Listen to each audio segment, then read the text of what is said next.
لا إله إلا الله وحده لا شريك له وأشهد أن سيدنا وشفيعنا ومولانا محمدا عبده ورسوله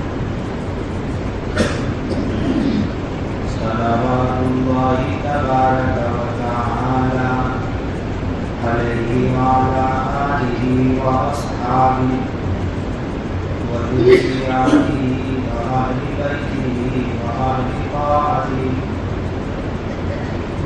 وبارك وسلم تسليما كثيرا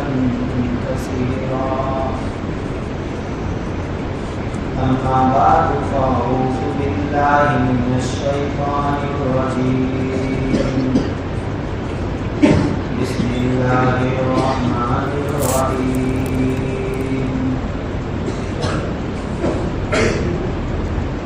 فمن كان يرجو لقاء ربه فليعمل عملا صالحا ولا يشرك بعبادة ربه أحدا صدق الله مولانا العظيم.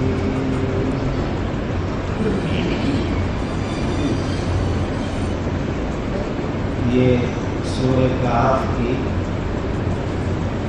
آخری آیت پڑھ کر کے سنائی گئی. سورۃ الکہف یہ قرآن مجید میں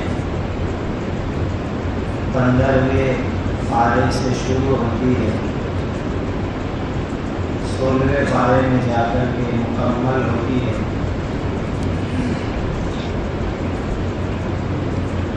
اگر اللہ تعالیٰ توفیق دے بندہ ہمت کر لے تو روزانہ ایک مرتبہ سورہ کہف پڑھنی چاہیے. یہ فتنوں کا زمانہ ہے اور فتنوں کے زمانے میں سورہ کہف کی تلاوت فتنوں سے حفاظت کے لیے بہت زیادہ فائدے کی صورت ہے. اگر روزانہ سورہ کہف نہ پڑھ سکے تو کم سے کم جمعہ کی بھی پڑھ لیا کرو.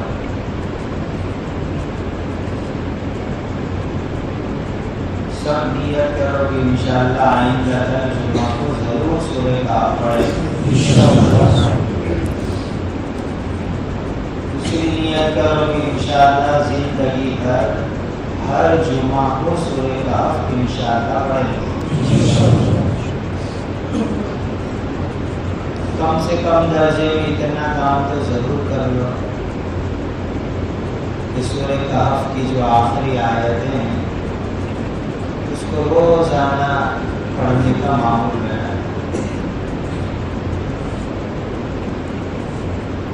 قل هل ننبئكم بالأخسرين أعمالا الذين ضل سعيهم في الحياة الدنيا. وہاں سے لے کر ختم تک یہ آخری آیت ہے. یہ کم سے کم درجہ میں آپ کو بتایا تھا. روزانہ اس کو پڑھنے کا معمول بنا لو. اللہ تعالیٰ اس کی برکت سے دجال کے فتنوں سے اور دجالی فتنوں سے حفاظت کرے.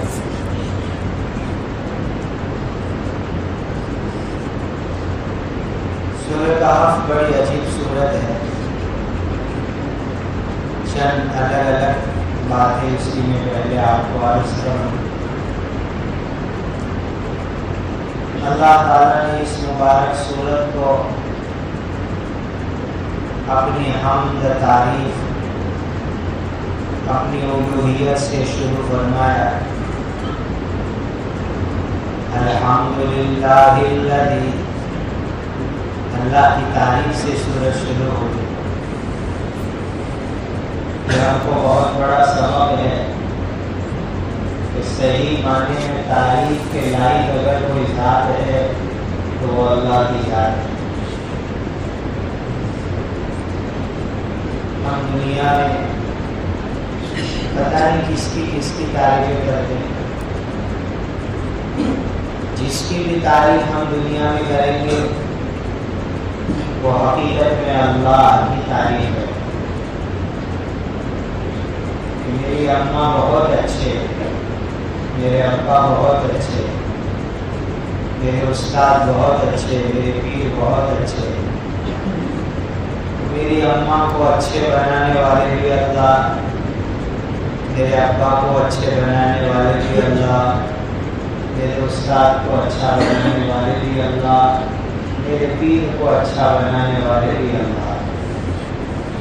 تو صحیح معنی میں تعریف وکھان کے لائق اگر کوئی ذات ہے تو وہ اللہ تعالیٰ کی ذات ہے۔ الحمدللہ۔ اور سورت جب ختم ہوئی، پوری ہوئی، تو ختم سورت پر اللہ تعالیٰ نے اپنے رب ہونے کا اعلان فرمایا۔ فَمَنْ كَانَ يَرْجُو لِقَاءَ رَبِّهِ، کہ حقیقت میں پالنے والے اللہ ہے۔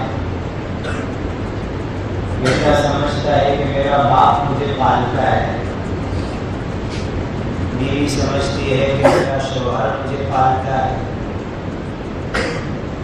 یاد رکھو، شوہر ذریعہ ہے، باپ ذریعہ ہے، حقیقت میں پالنے والی ذات اللہ ہے۔ اس کو رب مانو، وہ حقیقت میں رب ہے۔ عجیب صورت ہے سورۃ الکہف، شروعات ہوئی اللہ کی تعریف سے، ختم ہو رہی ہے اللہ کے رب ہونا، پالنے والا ہونے کے مضمون کے اوپر۔ پھر پہلی ہی آیت میں اللہ تعالیٰ نے میرے اور آپ کے پیارے آقا تاجدار مدینہ حضرت محمد رسول اللہ صلی اللہ علیہ وسلم کو اپنا بندہ بتلایا کہ وہ میرے بندے ہیں۔ الحمدللہ الذی انزل علی عبدہ الکتاب، کہ حضرت محمد صلی اللہ علیہ وسلم میرے بندے ہیں۔ اللہ فرماتے ہیں بندہ کس کو کہتے ہیں؟ جو گناہ میں گندا نہ ہو وہ ہے بندہ۔ ایک دم آسان بات یاد رکھنا، بندہ کس کو کہتے ہیں؟ جو گناہ کر کے گندا نہ ہوئے وہ ہے بندہ۔ اگر مجھے اور آپ کو اللہ کا بندہ بننا ہے تو گناہ کی گندگی سے اپنے آپ کو بچانا ہوگا، تو حقیقت میں ہم اللہ کا بندہ بن جائیں گے۔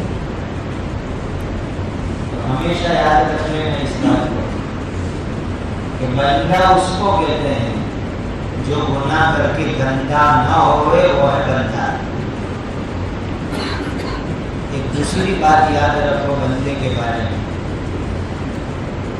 بندہ اس کو کہتے ہیں جو ہمیشہ اپنے مالک کی طرف نظر رکھے، اس کی نظر اپنے مالک کی طرف سے کبھی نہ ہٹے، وہ ہے حقیقت میں بندہ۔ اگر ہم حقیقت میں اللہ کا بندہ بننا چاہتے ہیں تو ہماری ہمیشہ نظر اللہ پر ہو، اللہ کی طرف سے ہماری نظر کبھی نہ ہٹے، وہ حقیقت میں بندہ ہے۔ نظر اللہ پر لگاؤ، دھیان اللہ سے لگاؤ، وہی میرے مالک، میں ان کا بندہ۔ تو بندہ وہ جو ہمیشہ اپنے مالک پر نظر رکھے، مالک کی طرف سے نظر نہ ہٹے، اس کا نام رکھا جاتا ہے بندہ۔ تو شروع سورہ کہف میں حضرت نبی کریم صلی اللہ علیہ وسلم کو اللہ نے اپنا بندہ بتلایا اور سورت ختم ہوئی تو نبی کریم صلی اللہ علیہ وسلم کو اللہ نے بشر بتلایا. قل انما انا بشر مثلکم، نبی جی اعلان کرو میں تمہارے جیسا بشر ہوں، انسان ہوں. بشر بھی نہیں، انسان، مانو جات میں سے ہوں. یہ حضور کے لیے اعلان کروایا. معلوم ہوا انسان انسان بن کے رہے، انسان انسان بن کے رہے، اس میں اس کی دنیا میں آخرت میں عزت ہے. بشر بن کے رہے، انسان بن کے رہے. کہتے ہیں کہ انسان انس سے نکلا ہے، یعنی ہر ایک کے ساتھ اچھا برتاؤ، ہر ایک اس کے ساتھ مانوس ہو، کسی کو اس سے گھبراہٹ اور ڈر نہ لگے، اس کو انسان کہا جاتا ہے. انسان انس یعنی ہر ایک کے ساتھ سیٹ ہو جائے، ہر ایک کو اس کے ساتھ اچھا لگے، کسی کو اس سے گھبراہٹ ڈر وحشت نہ لگے، اس کو کہتے ہیں انسان. تو آخری صورت میں اعلان کرایا گیا قل انما انا بشر مثلکم، نبی جی اعلان کرو میں تمہارے جیسا ایک بشر ہوں، تمہارے جیسا ایک انسان ہوں. سبحان اللہ. پھر صورت میں آگے چلے تو چند نوجوانوں کا اللہ نے قصہ بیان کرنا ہے، اور نوجوانوں کے قصے کے ذریعے سے اللہ نے یہ بیان فرمایا کہ ایمان پر حالات آئیں گے لیکن حالات میں ڈگمگانا نہیں ہے، ایمان پر جھم کے رہنا ہے. نوجوانوں کے قصے سے سبق سکھایا کتنے بڑے حالات آئے. صرف 7 نوجوان تھے وہ تو، اور سامنے پوری حکومت تھی، پوری سرکار تھی، پورا ملک تھا، اور یہ 7 نوجوان حالات آئے ان پر، خطرناک حالات آئے. لیکن وہ نوجوان حالات میں ڈگمگائے نہیں، بلکہ کیا کہہ رہے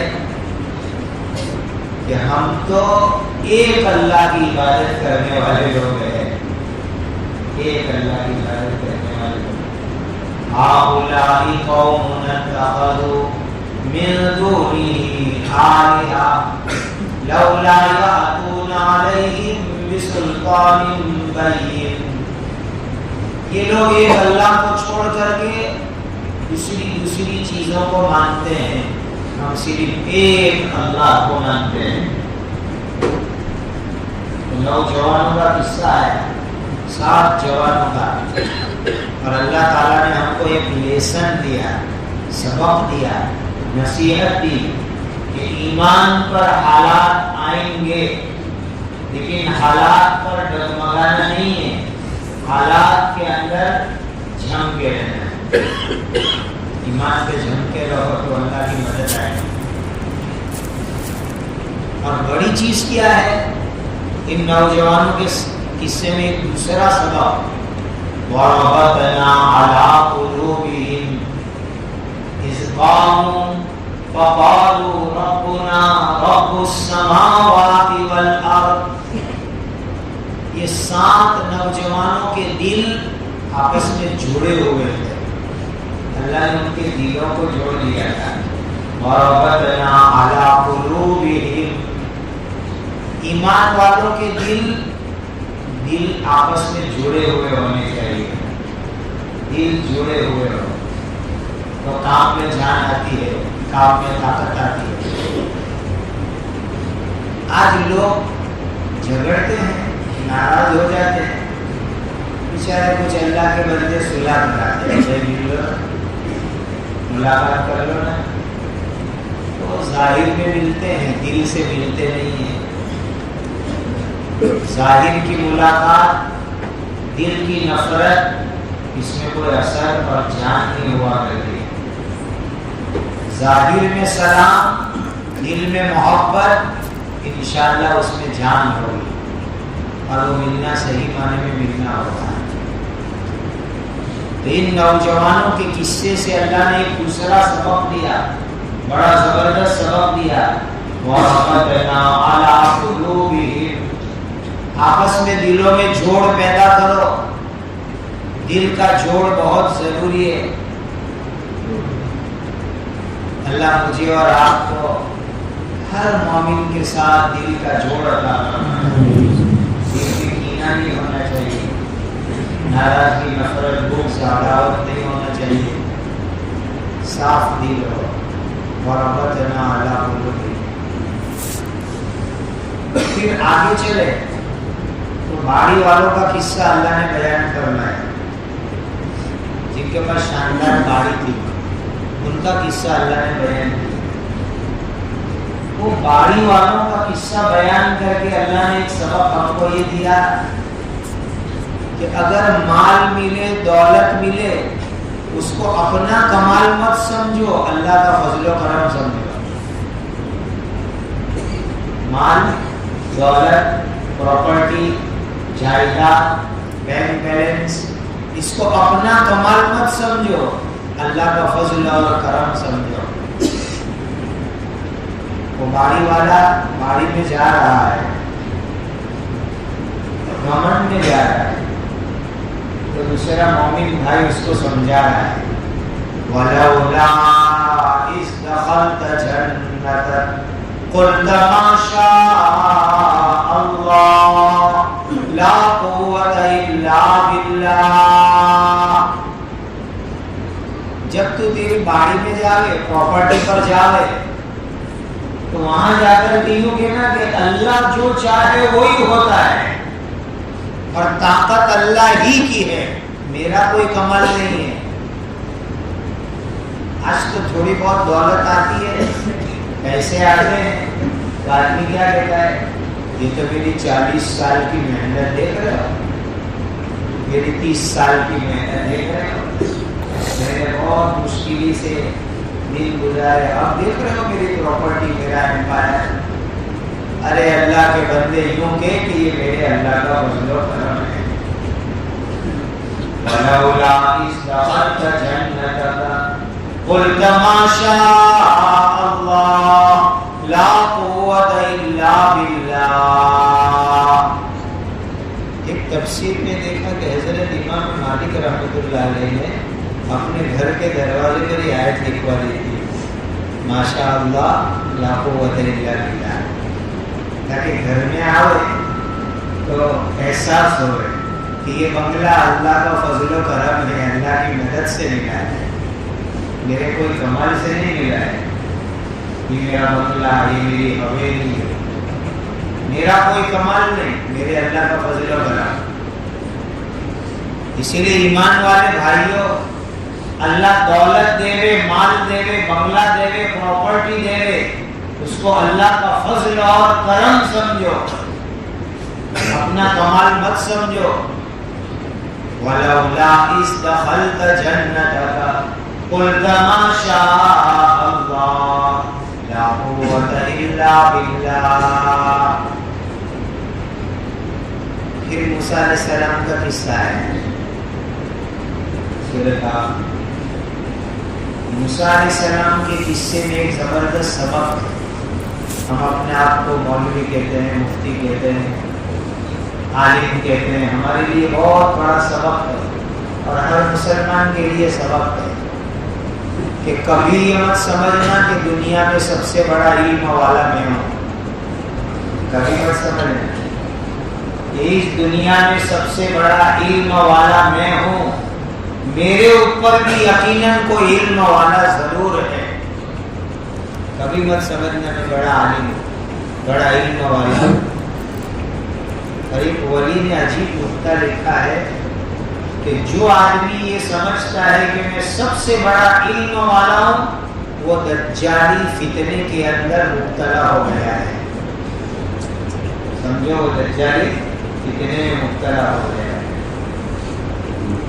کبھی یہ مت سمجھو میں سب سے بڑا عالم ہوں، میرے اوپر بھی کوئی بڑا عالم ہے، وفوق كل ذي علم عليم، ہر علم والے کے اوپر کوئی بڑا علم والا ہے۔ کوئی بھی مسلمان، عام مسلمان ہو یا عالم ہو، کبھی اپنے آپ کو بہت بڑا علم والا نہ سمجھے۔ مجھے تو بہت کچھ جانکاری ہے، میں بہت کچھ جانتا ہوں، میرے پاس نالج اتنا ہے، میرے پاس اتنا زیادہ گیان ہے، کبھی یہ نہ سمجھے۔ موسیٰ علیہ السلام کہنے گئے، صحیح بات کہنے گئے، لیکن اللہ تعالیٰ نے فرمایا موسیٰ ہمارا ایک بندہ ہے خضر نام کا، اس کے پاس ایک علم ہے جو تمہارے پاس نہیں ہے۔ حالانکہ اپنے زمانے کے نبی ہے، صاحب شریعت نبی ہے، تورات والے نبی ہے، اور صحیح بات کہی تھی کہ میں بڑا عالم ہوں، لیکن فوراً اللہ تعالیٰ نے فرمایا موسیٰ تم سے بڑے عالم، تم ایک علم ہے ہمارا، وہ ہم نے تم کو نہیں دیا، وہ خضر کے پاس ہے، وہاں جاؤ۔ کبھی اپنے علم پر گھمنڈ مت کرو، ورنہ دجالی فتنے میں پڑو گے۔ اس کے بعد اللہ نے ذوالقرنین کا قصہ بیان فرمایا سورہ کہف میں۔ ذوالقرنین کے قصے میں ایک بہت بڑا سبق ہے ہمارے لیے، لوگوں کی خدمت کرو فی سبیل اللہ، فری آف چارج، کوئی مقصد نہیں، کوئی غرض نہیں، خدمت کرو، سیوا کے کام کرو، بہت اچھا ہے یہ کام۔ آج کے حالات میں یہ کام بہت ضروری، ریلیف کے کام، خدمت کے کام، سیوا کے کام، جنت میں جانے کا شارٹ کٹ راستہ، جنت میں جانے کا مختصر راستہ، جنت میں جانے کا آسان راستہ وہ مخلوق کی خدمت کا راستہ ہے، لیکن اللہ واسطے کرو، کوئی غرض نہیں، ناٹ کی بھی غرض نہیں، واٹ کی بھی غرض نہیں، اللہ واسطے کرو خدمت کے کام۔ اس ذوالقرنین کو لوگوں نے کہا کہ حضرت ہم آپ کو کچھ پیسے دے رہے، ان یأجوج ومأجوج مفسدون فی الارض فهل نجعل لك خرجا على ان تجعل بیننا وبینہم سدا۔ حضرت ہم ٹیکس دیتے ہیں، ٹیکس، آپ دیوار بنانے کا کام کر دو، ہم آپ کو پیسے دیتے ہیں، آپ دیوار بنانے کی خدمت کر دو۔ تو کیا فرمایا؟ نہیں بھائی نہیں، مجھے تمہارا ٹیکس نہیں چاہیے، تمہارے پیسے نہیں چاہیے۔ قال ما مكنني فيه ربي خير، میرے رب نے، میرے اللہ نے جو دیا ہے بہت بہتر دیا ہے، مجھے تمہارے مال کی کوئی ضرورت نہیں، میں دیوار بنا دوں گا، فری میں بنا دوں گا، اپنے پیسے سے بنا دوں گا۔ خدمت کے کام کرو، لوگوں کی سیوا کے کام کرو، لیکن خدمت کیسے کرنے کی؟ لوگوں سے کوئی غرض نہیں، کوئی مطلب نہیں۔ انما نطعمکم لوجہ اللہ لا نريد منکم جزاء ولا شکورا، اللہ کو راضی کرنے کے لیے کوئی بدلہ نہیں لینے کا، بلکہ کوئی ہمارا شکریہ ادا کرے، تھینک یو کہے، آبھار ویکت کرے، اس کا بھی انتظار مت کرو، اللہ کو راضی کرنے کے لیے سیوا اور خدمت کے کام کرو۔ یہ ذوالقرنین کے قصے سے آپ کو سبق ملا، اور آخری آیت میں تو کتنا زبردست سبق ہے، آخری آیت بہت بڑا سبق ہے۔ آپ بھی چاہتے ہیں، میں بھی چاہتا ہوں کہ اللہ کا دیدار ہو جائے، چاہتے ہو؟ اللہ کا دیدار ہو جائے، اللہ کی زیارت ہو جائے، اس مالک الملک کو، اس کے پاکیزہ نور کی زیارت ہم کو نصیب ہو جائے۔ سبحان اللہ، ہر ایک مومن چاہتا ہے۔ ہم اللہ سے دعا کرتے ہیں کہ اللہ آپ آخرت کے اندر اپنی زیارت اور دیدار سے ہمیں مالا مال فرمائیں۔ مالک ہمارا پیدا کرنے والے اللہ، ان کی زیارت، ان کا دیدار نصیب ہو جائے، اس سے بڑی کیا نعمت ہو سکتی ہے؟ سب سے بڑی نعمت۔ حدیث میں آتا ہے کہ جنتی لوگ جنت میں چلے جائیں گے، حور ہے، بنگلے ہیں، کھانا پینا ہے، پھر ایک دن اللہ تعالیٰ پوچھیں گے کچھ کمی کرنے، کچھ نہیں، کچھ اور چاہیے، کچھ نہیں چاہیے، کب میں کیسی نعمت دوں گا کہ اس نعمت کے سامنے جنت کی ساری نعمتیں معمولی نظر آئے گی ان کو، اور وہ نعمت ہوگی اللہ اپنی خوشی اور اپنا دیدار کرائیں گے، خوشی دیں گے، میرے بندوں میں تم سے خوش ہوں اور میرا دیدار کرو، اللہ دیدار کرائیں گے، زیارت کرائیں گے اپنی، سبحان اللہ۔ اور جنت الفردوس مانگو اللہ سے، کہ اللہ جنت الفردوس دے دو، کیوں؟ اس لیے کہ جنت الفردوس کی جو چھت ہے یہ اللہ کا عرش ہے، جنت الفردوس کے رہنے والے جب چاہیں گے اللہ کی زیارت کریں گے۔ اللہ مجھے اور آپ کو اس جنت میں جگہ عطا فرمائے تاکہ اس مالک کا دیدار ہو، زیارت ہو۔ تو مالک کا دیدار کرنا ہے، پیدا کرنے والے کی زیارت کرنی ہے۔ موسیٰ علیہ السلام کو بات سن کے لالچ آ گئے، اللہ کی بات سنی موسیٰ علیہ السلام دور پہاڑ کے اوپر، وَمَا تِلْكَ بِيَمِينِكَ يَا مُوسَىٰ قَالَ هِيَ عَصَايَ أَتَوَكَّأُ عَلَيْهَا وَأَهُشُّ بِهَا عَلَىٰ غَنَمِي۔ اللہ کی بات سنی، بہت مزہ آیا موسیٰ علیہ السلام کو، بہت مزہ آیا، بہت مزہ آیا۔ تو کیا کہنے لگے؟ اللہ آپ کی بات اتنی پیاری تو آپ کتنے پیارے ہوں گے، ذرا زیارت کراؤ نا، ذرا دیدار کراؤ نا، آپ کتنے پیارے ہوں گے، بات اتنی میٹھی، آپ کتنے اچھے ہوں گے، ذرا دیدار کراؤ۔ تو کیا جواب ملا؟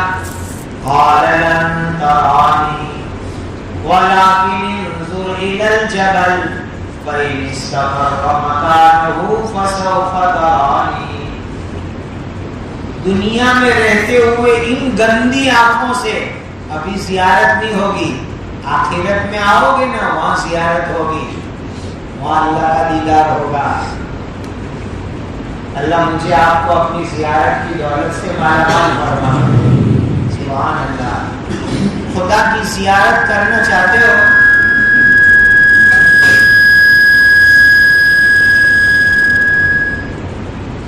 اللہ کا دیدار کرنا چاہتے ہو تو دو کام کرو، دو کام کرنے قرآن میں اللہ نے فرمایا، جو دو کام کرے گا اللہ اس کو اپنا دیدار، اپنی زیارت، اپنی ملاقات کرائیں گے۔ فَمَنْ كَانَ يَرْجُو لِقَاءَ رَبِّهِ، جو اپنے رب کی، مالک کی ملاقات کرنا چاہے، دیدار کرنا چاہے، زیارت کرنا چاہے، تو فَلْيَعْمَلْ عَمَلًا صَالِحًا، نیک کام کرو، نیک کام کرو، اللہ کا دیدار ملے گا۔ اور دوسرا وَلَا يُشْرِكْ بِعِبَادَةِ رَبِّهِ أَحَدًا، اپنے رب کے ساتھ عبادت میں کسی کو پارٹنر مت بناؤ، بھاگیدار مت بناؤ، شریک مت بناؤ، اکیلے اللہ کی عبادت کرو۔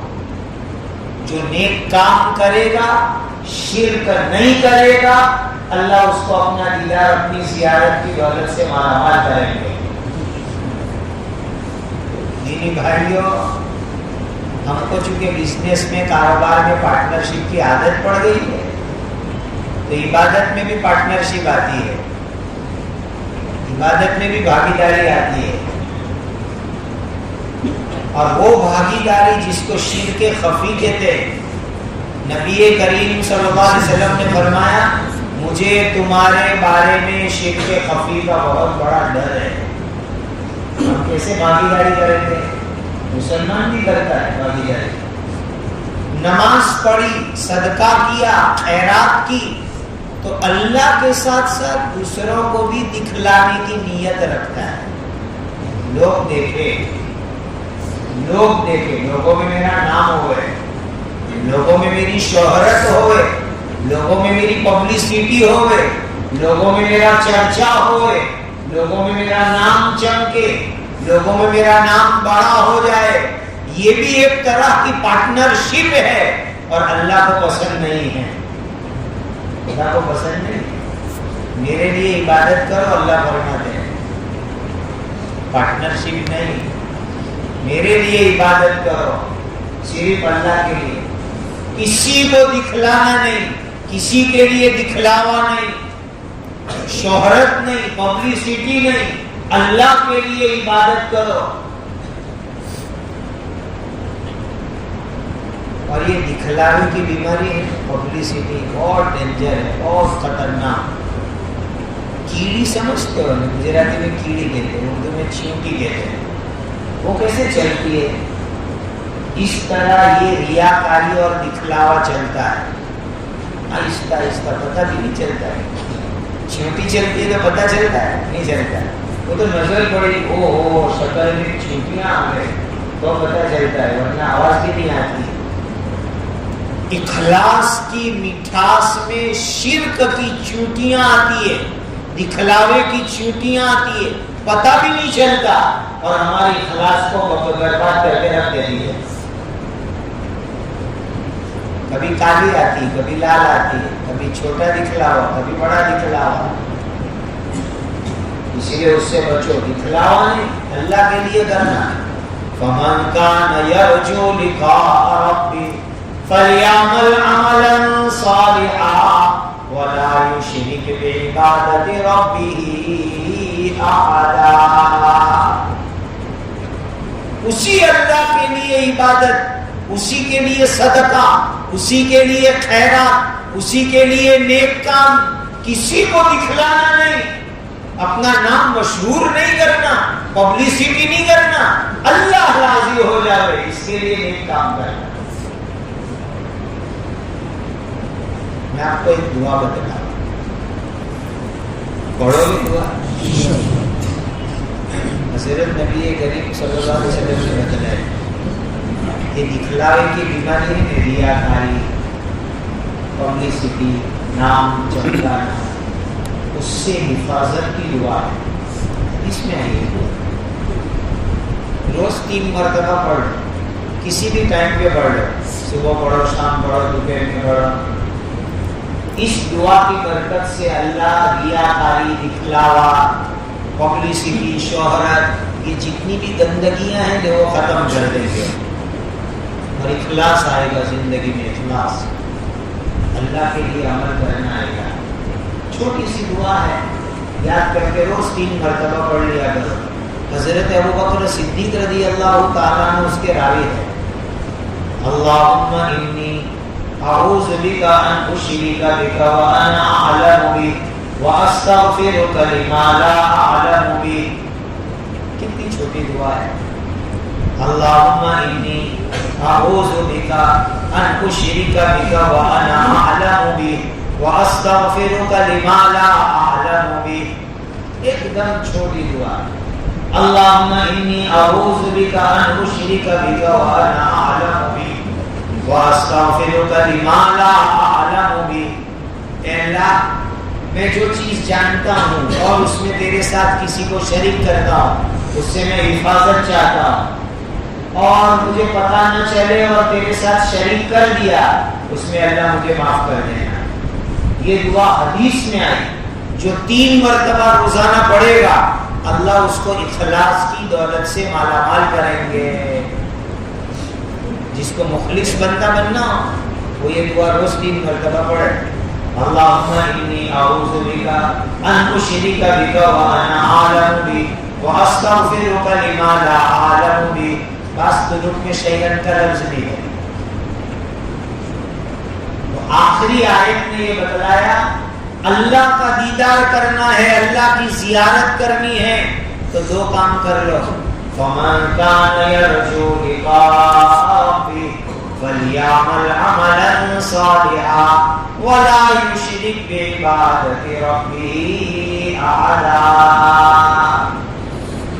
جو آدمی یہ چاہتا ہو کہ اپنے رب کا دیدار کرے، رب کی ملاقات کرے، تو نیک کام کرے اور اللہ کے ساتھ کسی کو شریک اور پارٹنر نہ بناوے. کتنی زبردست بات اللہ تعالیٰ نے فرمائی. اس سورہ کہف کے چند نکات یعنی پوائنٹ میں نے آپ کو بتلایا. اللہ تعالیٰ میری زندگی میں بھی اتار دے، اپنے فضل و کرم سے آپ کی زندگی میں بھی اتار دے. بڑے کام کے یہ نکات ہے، اللہ اس پر مجھے آپ کو عمل کرنے والا بنا دے. ایک واقعہ سناؤں میں، قصہ آج کے حالات پر بہت فٹ ہونے والا قصہ. بڑا زبردست لیسن ہے اس قصے میں، بڑا سبق. آپ سب نے ایک بڑا مبارک نام سنا ہے، حضرت خواجہ حسن بصری رحمۃ اللہ تعالی علیہ. نام سنا ہے آپ لوگوں نے؟ فضائل اعمال میں بھی ان کا نام آتا ہے، مولانا لوگوں کے بیان میں بھی آتا ہے، قرآن حدیث پڑھنے پڑھانے والوں کے سبق میں بھی آتا ہے، حدیث کی سند میں بھی آتا ہے. بہت بڑے محدث ہے، بہت بڑے مفسر ہے، بہت بڑے تابعی ہے، بہت بڑے صوفی ہے، بہت بڑے اللہ کے ولی ہے، بہت بڑے بزرگ آدمی ہے. حضرت خواجہ حسن بصری رحمۃ اللہ تعالی علیہ بصرہ میں رہتے تھے. بصرہ عراق میں آتا ہے، وہاں رہتے تھے. آپ کے مبارک زمانے کے اندر ایک دوسرا نام تھا، بڑا ڈینجر نام،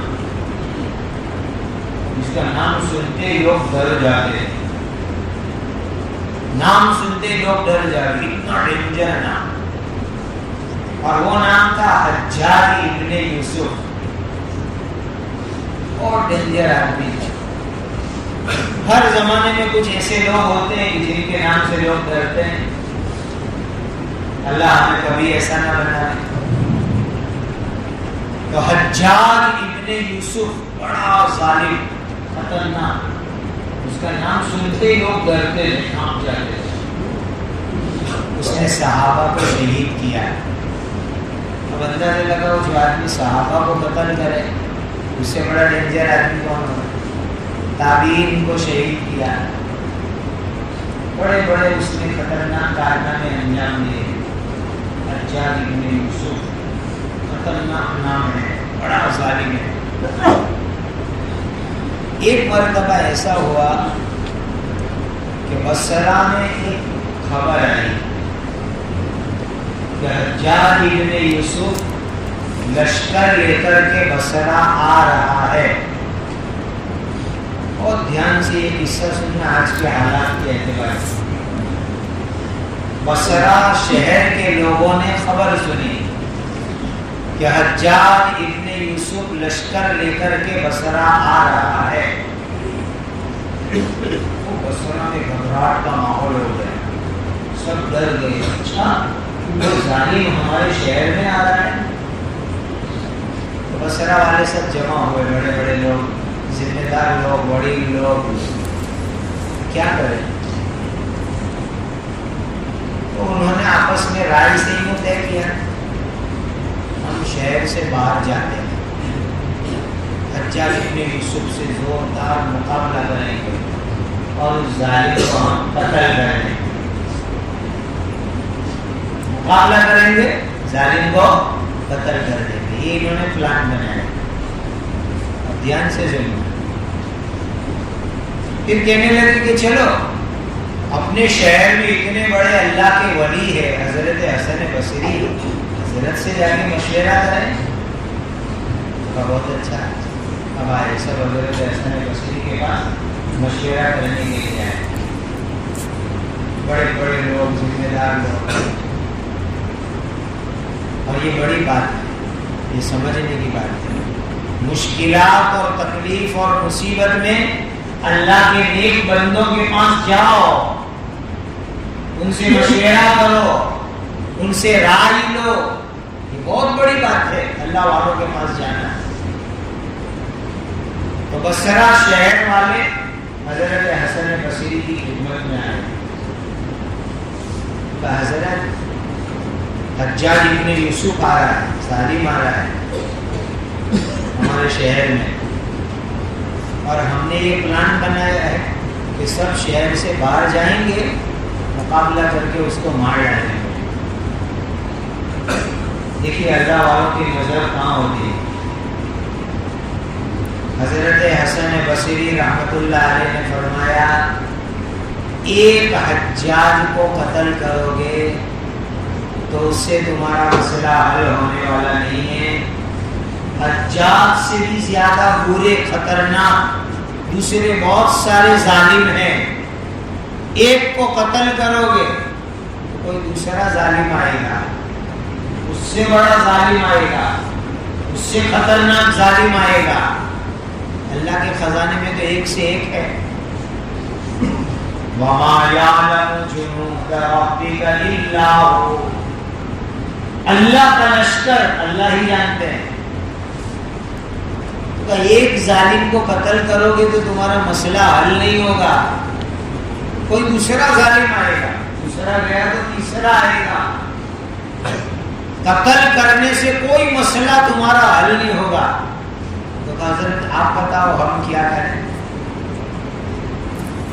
حضرت حسن بصری رحمۃ اللہ علیہ نے اس اللہ کے ولی نے 3 باتیں بتائی بصرہ والے کو کہ جاؤ پیارو 3 باتوں پر عمل کرو. 3 باتوں پر جو عمل کرنا شروع کرو جاؤ. اور یہ تینوں باتوں ہم سب کے لیے آج کے حالات میں بہت بڑی نصیحت ہے، بہت بڑی نصیحت ہے، بہت بڑا سبق ہے. پہلی بات، تینوں بات دھیان سے سنو. جس کسی کے پاس حرام کا مال ہو، دوسروں کا مال ہو جو غلط طریقے سے لیا ہو، وہ مالک کو واپس کر دے گے. جس کا غلط مال لیا اس کو لوٹا دے گے. اور مالک نہ ملے تو مسجد کے دروازے کے اوپر کھڑے ہو کر غریبوں کو صدقہ کر دے گے. پہلی نصیحت. دھوکہ دے کر کسی کا مال لے لیا، جھوٹ بول کے لے لیا، بناوٹ کر کے لے لیا، زبردستی لے لیا، غصب کر کے لے لیا، حق ادا نہیں کیا. کسی دوسرے کا مال اگر لیا ہوا ہے حرام کا مال تو اس کو واپس کر دے مالک کو. اور مالک نہ ملے تو صدقہ کر دو. ہوتا ہے کہ 40 برس پہلے لیا تھا، اب وہ آدمی ملتا ہی نہیں، اس کی اولاد بھی نہیں ملتی. وہ تو شہر میں معروف تھے، خالی کر کے چلے گئے، کام میرے معلوم نہیں. ہم نے تو مقامی لوگوں کو بھی نہیں چھوڑا، بھاڑوں کو بھی نہیں چھوڑا. اب کہاں ڈھونڈنے جائیں گے ان کو؟ فرمایا صدقہ کرو. عجیب بات ہے. اور کان کھول کے سن لو میرے مسلمان بھائیوں، اگر ہمارے مال میں، ہماری دولت میں، ہماری کمائی میں غلط طریقے کا مال ہوگا، غلط طریقے کی دولت ہوگی، حرام کی دولت ہوگی، اللہ کے یہاں دعا قبول نہیں ہوتی ہے. دعا ریجیکٹ ہو جاتی ہے، رد ہو جاتی ہے، قبول نہیں ہوتی ہے. مفسرین نے حضرت موسیٰ علیہ السلام کا واقعہ لکھا ہے. حضرت موسیٰ جیسے نبی کا وہ جا رہے ہیں، ایک آدمی دعا میں بیٹھا ہو، خوب دعا مانگ رہا ہے، خوب دعا مانگ رہا ہے، خوب دعا مانگ رہا ہے. موسیٰ علیہ السلام نے دیکھا کہ آدمی بہت دعا کر رہا ہے. کسی کام سے جانا تھا، واپس آئے کام پورا کر کے. وہ آدمی دعا میں لگا ہوا ہے، مسلسل دعا مانگ رہا ہے. حضرت موسیٰ علیہ السلام کو رحم آ گئے تو موسیٰ علیہ السلام نے اللہ کو درخواست کی، ریکویسٹ کی، وننتی کی، اے اللہ یہ بندہ کب سے دعا میں بیٹھا ہوا ہے، اس کی دعا آپ قبول کر لو. نبی دعا کے لیے سفارش کر رہے ہیں، اے اللہ اس کی دعا قبول کر لو، یہ کب سے دعا میں بیٹھا ہوا ہے. تو اللہ کے یہاں سے جواب آیا کہ اس نے جو دعا میں ہاتھ یہاں تک اٹھائے ہیں، اس بندے کو یوں کہو اگر یہ اپنے ہاتھ آسمان تک بھی اٹھا دے ہم اس کی دعا قبول نہیں کریں گے. کہہ دو اس کو صاف صاف، ابھی تو کندھے تک اٹھائے، آسمان تک بھی اگر اس نے ہاتھ اٹھا لیے ہم اس کی دعا قبول نہیں کریں گے جب تک کہ اس کے مال میں سے حرام ہٹ نہ جائے. اس کو کہو پہلے حرام ہٹاوے تو ہم اس کی دعا قبول کریں گے. تو موسیٰ علیہ السلام وہ آدمی کے مال لے گئے، تیرے مال کو دکھا، حساب کرا، حساب کیا، مال چیک کیا. دھیان سے سنو، 4 درہم حرام کے نکلے، 4 درہم حرام کے نکلے. وہ 4 درہم موسیٰ علیہ السلام نے الگ کروائے، صدقہ کروائے. پھر کہا بیٹھ جا بندے دعا میں. 4 حرام کے درہم جیسے الگ ہو گئے اللہ نے اس بندے کی دعا کو قبول فرمایا. صرف 4 درہم کی وجہ سے دعا قبول نہیں ہو رہی تھی. آج تو ہم لوگوں کی بڑی بڑی پراپرٹیاں ہڑپ کر جاتے ہیں، زمین، دکان، مکان، لاکھوں کروڑوں میں گپلے کریں گے، دھوکہ دیں گے. چھوٹا چھوٹا بڑا بڑا، چھوٹا چھوٹا گپلا کرے، بڑا بڑا گپلا کرے. 4 درہم حرام کے دعا رد ہو رہی ہے، قبول نہیں ہو رہی ہے، اور 4 حرام کے درہم نکل گئے. اللہ نے اسی وقت دعا قبول فرما لی. بھائیو آج جمعہ کی رات ہے، کل جمعہ کا مبارک دن ہے. مسجد میں بیٹھ کے مجھے ایک وعدہ کرو اللہ کے سامنے کہ آج رات سے سوچنا شروع کریں گے کہ زندگی میں کسی کا غلط مال اگر لیا ہے، سوچ سوچ کے وچار کر کے یاد کر کے اس کو نوٹ کرو اور 1-1 روپیہ لوگوں کا لوٹاؤ. کہو انشاءاللہ. معاملہ صاف کریں گے. یاد کرو، میموری پاور کو ایکٹیو کرو. اگر دماغ میں یاد شکتی اگر ڈاؤن ہو گئی ہو تو بیٹری ریچارج کرتے ہیں، موبائل چارج کرتے ہیں، دماغ کو ریچارج کرو. یاد کرو کس کا باقی ہے، 20 سال پہلے کا، 25 سال پہلے کا، 40 سال پہلے کا. اور جس کا بھی جو مال غلط طریقے سے لیا ہو اس کو واپس کرو، اس کو لوٹاؤ. ہماری دعائیں انشاءاللہ اللہ کے یہاں قبول ہوگی، قبول ہوگی. صاف اعلان کر دیا مالک الملک نے، یا ایھا الذین آمنوا لا تاکلوا اموالکم بینکم بالباطل. ناحق طریقے سے مال مت کھاؤ. لا تاکلوا اموالکم بینکم بالباطل.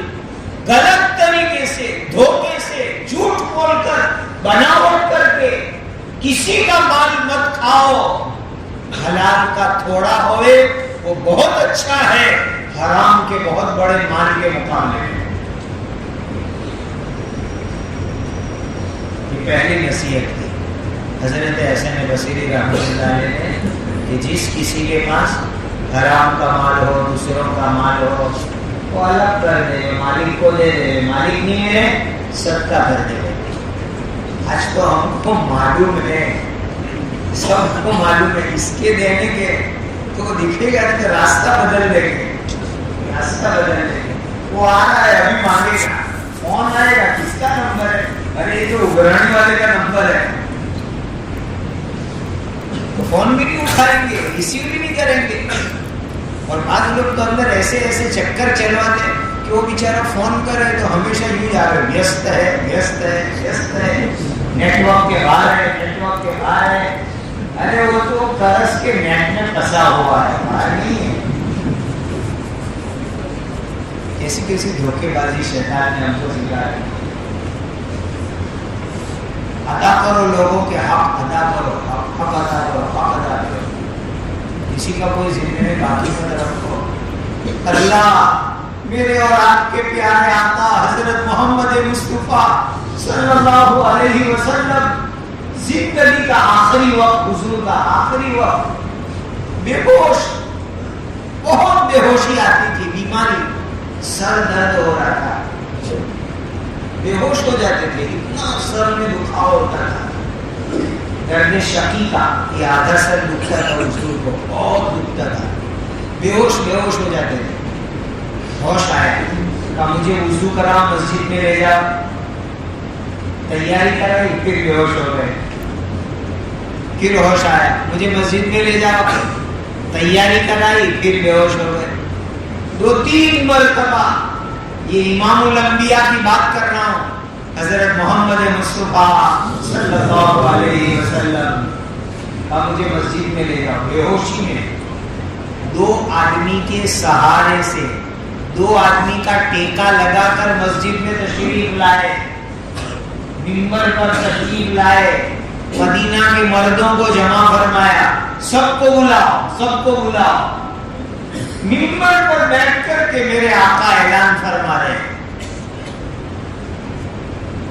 کسی کا کوئی حق باقی ہو تو مجھ سے وصول کر لو، کسی کا کوئی حق باقی ہو مجھ سے وصول کر لو، دنیا میں وصول کر لینا آسان ہے، آخرت کا معاملہ بڑا مشکل ہے۔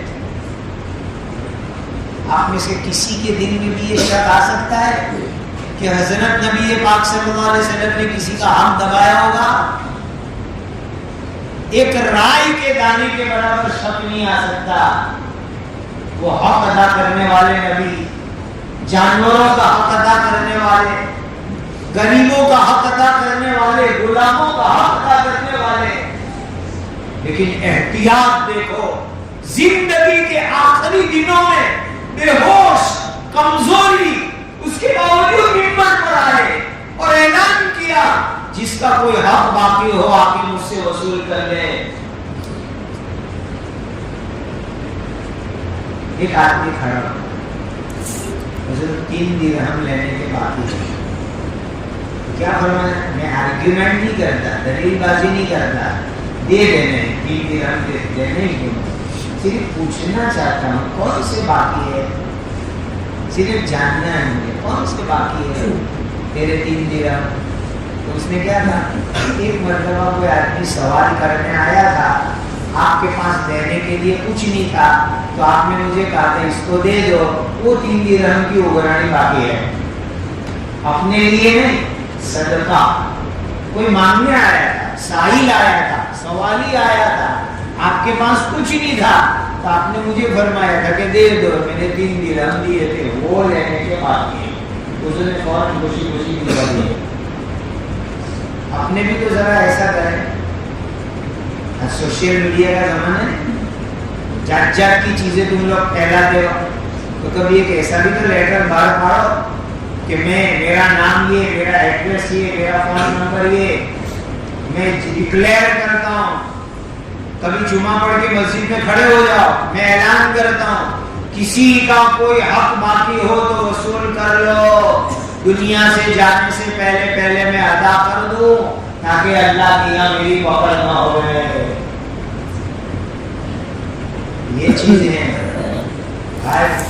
ایسے لوگ ملیں گے کہ میری 25 سال سے جماعت سے نماز نہیں چھوٹی، 40 سال ہو گئے تکبیر اولیٰ نہیں چھوٹی، ملا ہوں ایسے آدمی سے، ابھی تازہ بات، 40 سال میں تکبیر اولیٰ نہیں چھوٹی، ایک مرتبہ لیٹ ہو گئے تو قدرتی شان یہ ہوئی کہ امام صاحب کی غلطی ایسی ہوئی کہ نماز دہرانی پڑی، ان کی کرامت، ان کی میں تو کرامت ہی کہتا ہوں، 40 سال میں تکبیر اولیٰ نہیں چھوٹی، ایک مرتبہ چھوٹی تو اس دن امام صاحب نے نماز ہی گڑبڑ کی، پوری نماز دہرانی پڑی، تو چھٹی سے شروع سے نماز کے لیے ایسے بندے ملیں گے۔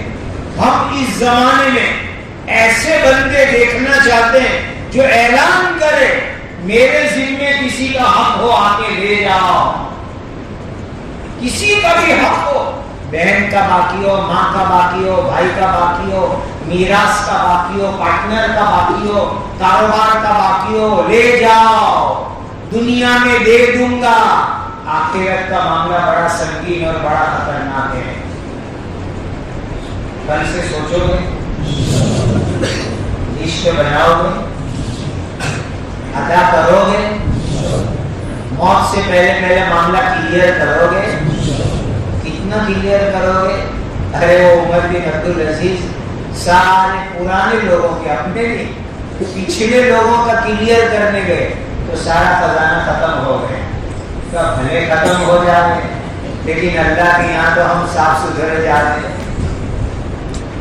امیر المومنین آدھی دنیا کے مالک تھے، آدھی دنیا پر ان کی سرکار چلتی تھی.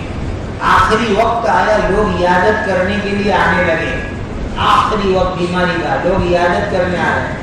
تو کسی نے کہا حضرت کا کرتا بدلوا دو، بہت میلا اور گندا ہے، لوگ آ رہے ہیں، اچھا نہیں لگتا. تو کیا فرمایا؟ امیر المومنین کے پاس بس یہی ایک کرتا ہے، اس کے سوا دوسرا کرتا نہیں ہے، وہی میلا کچیلا. بھائیوں، لوگوں کے حق ادا کرو، چاہے ایک جوڑی پہننے کے کپڑے لے جاوے، چاہے بھاڑے کے مکان میں رہنا پڑے، کرائے کے مکان میں رہنا پڑے، لیکن لوگوں کے حقوق ادا کرو. موت سے پہلے معاملات کو صاف کر کے جاؤ. بہت ضروری ہے آج کے حالات میں. حضرت حسن بصری رحمۃ اللہ علیہ نے بڑی نصیحت فرمائی، لوگوں کے حق ادا کرو، حرام مال نکالو، کوئی نہ ملے تو مسجد کے دروازے پر کھڑے ہو کے صدقہ کرو. دوسری نصیحت یہ فرمائی، بڑی اہم نصیحت دوسری بھی، جس کسی کے تعلق میں، جس کسی کے سمبند میں، جس کسی کے کانٹیکٹ میں پرائی غیر محرم عورت ہوئے تو وہ اس کو چھوڑ دے، اور آج تک جو گڑبڑی کی اس پر اللہ سے توبہ کرے. جس کسی کے تعلق میں، سبند میں، کانٹیکٹ میں پرائی عورت ہے، غیر محرم عورت ہے، تو اس کو الگ کر دے، ہٹا دے، اور آج تک جو غلط کام کیا اس پر توبہ کرے. دوسری نصیحت. اور شیطان ہے نا، اور چالاک ہے، اور چالاک شیطان. وہ زنا کے لیے نئے ٹائٹل لاتا ہے، نئے ٹائٹل. ابھی شیطان نے ایک نیا ٹائٹل کیا چلایا ہے، ہمارے نوجوانوں کو کہے گا، نوجوان بھائیوں کو، بیٹا گرل فرینڈ تو ہونی چاہیے. اس کے لیے زندگی میں مزہ کیا. اور نوجوان بیٹیوں کو سکھاتا ہے ایک آدھ بوائے فرینڈ تو ہونا چاہیے، ورنہ زندگی میں مزہ کیا. یہ زندگی میں زنا کا ٹائٹل ہے. ٹائٹل شیطان نے نیا ٹائٹل چلا ہے، بوائے فرینڈ، گرل فرینڈ. یہ زنا کا ٹائٹل شیطان کا چلایا ہوا. تو فرمایا حضرت حسن بصری رحمۃ اللہ علیہ نے، جس کے تعلق میں، جس کے سبند میں، جس کے کانٹیکٹ میں پرائی لڑکی ہو، پرائی عورت ہو، ختم کرو تعلق. اب تو لوگ یہ شیطانی جال آتے، انسٹاگرام، فیس بک، واٹس ایپ، ٹویٹر، یہ انٹرنیٹ نہیں ہے، یہ شیطانی نیٹ ہے. یہ شیطانی نیٹ ہے. اس کے ذریعے سے پرایا لڑکا، پرائی لڑکی، پرایا مرد، پرائی عورت ایسے کانٹیکٹ میں آتے ہیں، پھر ایک دوسرے سے بات کریں گے، حرام بات، نکاح کے بغیر بات چیت حرام. ایک دوسرے سے چیٹ کریں گے، یہ ہاتھ کا زنا ہوگا، چیٹ کرنا پرائی عورت سے، حرام کام. اس کی باتیں سنیں گے مزے لے لے کر کے، حرام کام. یہ گناہ کے کام ہو رہے ہیں. قرآن میں اللہ تعالیٰ نے کامیاب ایمان والوں کی نشانی بتلائی. کامیاب ایمان والے کون سے ایمان والے کامیاب؟ اللہ خود قرآن میں فرماتے ہیں والذین هم لفروجہم حافظون، والذین هم لفروجہم حافظون الا علی ازواجہم او ما ملکت أيمانهم فإنهم غير ملومين ومن ابتغى وراء ذلك فأولئك هم العادون.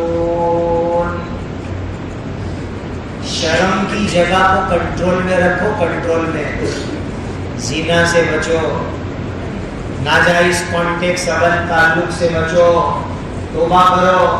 پرائی عورتوں کے ساتھ جو کچھ غلط تعلق، غلط سبند، غلط بات چیت، چاہے نیٹ پر چاہے لائیو، جو ہوا ہو توبہ کرو، چھوڑو، اللہ سے معافی مانگو. حضرت حسن بصری رحمۃ اللہ علیہ نے ایک دوسری نصیحت فرمائی.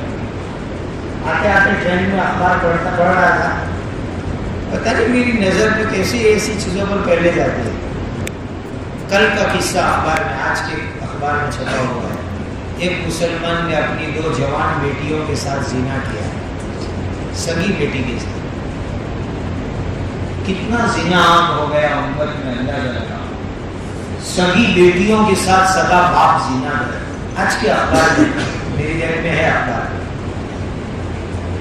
میرے بھائیوں، یہ اس وقت کے اوپر یہ فلمیں، یہ میوزک، یہ نیٹ پر کون فلمیں دیکھنے سے، گندی گندی چیزیں دیکھنے سے یہ جو شہوت کا کیڑا ابھرتا ہے، پھر آدمی گناہ میں جاتا ہے، حرام کاریوں میں جاتا ہے، اور حرام کاریوں میں آگے بڑھتے بڑھتے پھر پرائی اور سگی بیٹی کی تمیز باقی نہیں رہتی. انسان اتنا نیچے گر جائے، اتنا نیچے چلا جائے. ایسی کوئی بھی چیز ہو توبہ کرو اللہ کے سامنے. پرائی عورت، پرائی لڑکی، اس سے کانٹیکٹ، اس سے تعلق، چاہے آمنے سامنے چاہے نیٹ کے ذریعے، یہ حرام ہے، ناجائز ہے. اس کو چھوڑو، ختم کرو. اور آج تک جو ہوا توبہ کرو اس کے اوپر. دوسری نصیحت فرمائی حضرت حسن بصری رحمۃ اللہ تعالی علیہ نے. اور تیسری نصیحت یہ فرمائی، مسجد میں بیٹھو، قبلے کی طرف منہ کر کے قرآن کی تلاوت میں مشغول ہو جاؤ. مسجدوں میں آؤ، قبلے کی طرف بیٹھو، قرآن پڑھو، قرآن کی تلاوت کرو. اللہ کے نبی حضرت محمد مصطفیٰ صلی اللہ علیہ وسلم کو جن جن کاموں کے لیے اللہ نے دنیا میں بھیجا، اس میں پہلے نمبر کا کام قرآن میں 4-5 جگہ پر اللہ نے بیان فرمایا، یتلو علیہم آیاتی. قرآن کی تلاوت. حضور کی بعثت کا مقصد قرآن کی تلاوت. قرآن پڑھو مسلمانوں، قرآن کی تلاوت کرو، قرآن سمجھو، قرآن پر عمل کرو، قرآن کی تلاوت. تو حضرت حسن بصری نے فرمایا مسجدوں میں بیٹھو، قبلے کی طرف رخ کرو، قرآن کی تلاوت کرو. میرے دینی بھائیوں، قرآن کی تلاوت کا معمول بناؤ. آج ہم کہتے ہیں ہمارے کام نہیں بنتے. حدیث شریف میں آتا ہے جو آدمی صبح میں یاسین شریف پڑھے اللہ اس کے سارے کاموں کو بنا دیتے ہیں. صبح میں یاسین پڑھ کے کھیت پہ جاؤ، یاسین پڑھ کے دکان پہ جاؤ، یاسین پڑھ کے قبیلے پہ جاؤ، یاسین پڑھ کے نوکری پہ جاؤ، یاسین شریف پڑھ کے جاؤ، اللہ تعالیٰ تمام کاموں کو انشاءاللہ آسان فرمائے. قرآن کی تلاوت کرو. حضرت امام ابو حنیفہ رحمۃ اللہ علیہ فرماتے ہیں سال میں 2 مرتبہ پورے قرآن کی تلاوت کرنا یہ قرآن کا حق ہے. حق، قرآن کا حق ہے. حق. کم سے کم 2 مرتبہ تو پورے سال میں قرآن کی تلاوت مکمل ہونی چاہیے. کم سے کم درجے میں قرآن پڑھو. اب بصرہ والے لوگ اچھے تھے. حضرت حسن بصری نے خانقاہ میں بیٹھ کے نصیحت کی، سب لوگ عمل میں لگ گئے. سب لوگ عمل میں دوسروں کا مال لوٹانا چالو کر دیا، پرائی عورتوں سے تعلق چھوڑ دیا، توبہ کی، مسجد میں بیٹھ کے تلاوت چالو کر دی. چند دنوں تک یہ اعمال کیے. خوشخبری آئی کہ حجاج جو بصرہ آنے والا تھا اس نے بصرہ کا ارادہ کینسل کر دیا اور دوسری طرف وہ چلا گیا. اب پورے بصرہ میں تو عید آ گئی، خوشی خوشی کا ماحول آ گیا. اور لوگ دوڑے دوڑے خانقاہ پر آئے حضرت حسن بصری کے پاس. حضرت وہ ظالم نہیں آ رہا ہے, وہ دوسری طرف چلا گیا. اب سنو حضرت حسن بصری کے 2 جملے اس کو دل پہ لکھ کر کے اٹھو. پہلا جملہ کیا فرمایا کہ مجھے یقین تھا کہ ایسا ہی ہونے والا ہے, مجھے یقین تھا کہ ایسا ہی ہونے والا ہے. دوسرا جملہ فرمایا کہ جو آدمی بھی جو قوم بھی یہ 3 کام کر لے گے اللہ آنے والی مصیبت کو دور کر دیتے ہیں اور ان کی دعاؤں کو اللہ قبول فرماتے ہیں. جو قوم بھی جو انسان بھی یہ 3 کام کر لے گے اللہ آنے والی مصیبت کو دور کر دیتے ہیں اور اللہ تعالیٰ ان کی دعاؤں کو قبول فرماتے ہیں.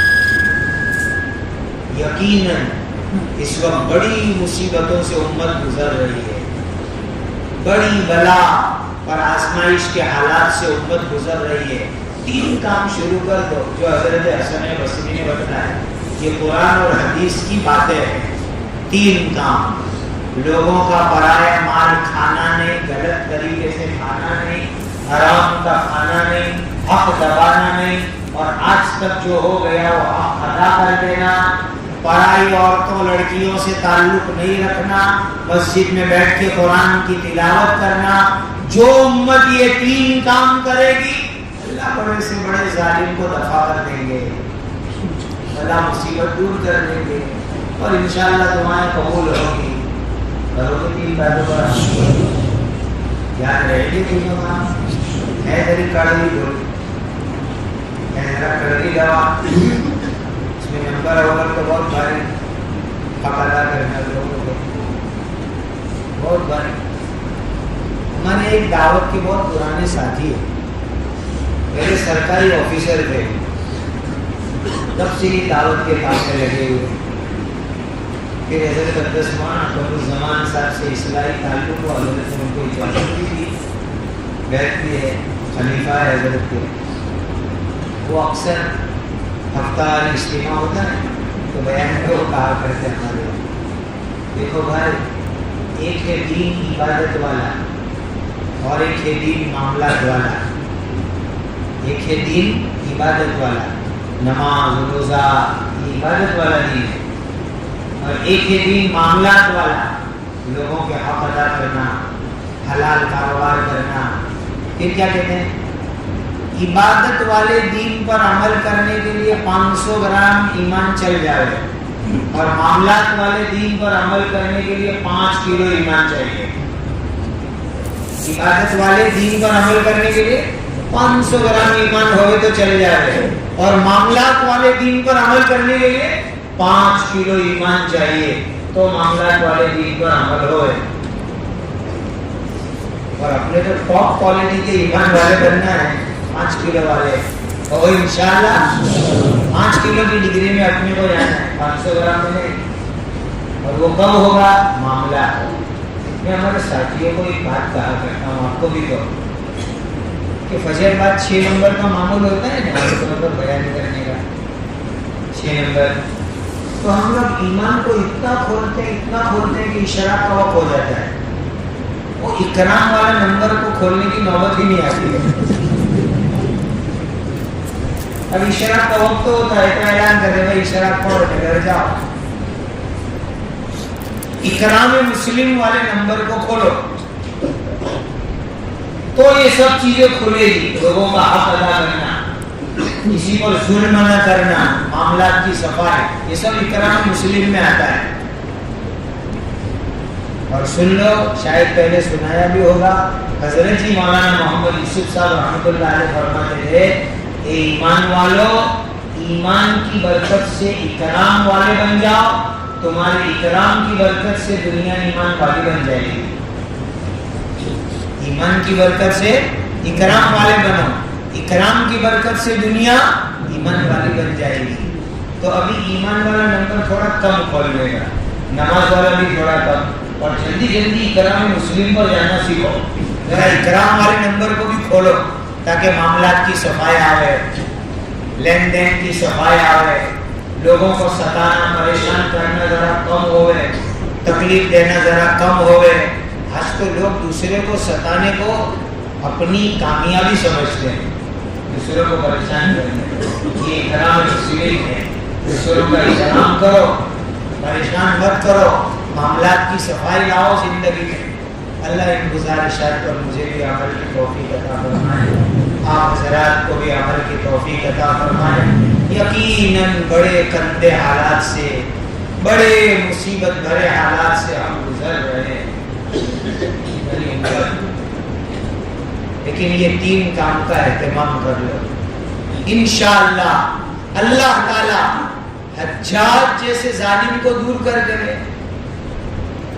حجاج جیسے ظالم، اور عافیت کا ماحول اللہ نے جو بصرہ میں قائم فرمایا وہی اللہ آج بھی قدرت والے ہیں۔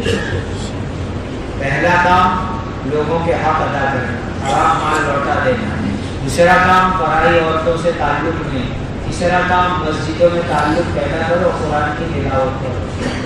اللہ مجھے آپ کو اس کی توفیق اور سعادت عطا فرمائے۔ وآخر دعوانا ان الحمد للہ رب العالمین۔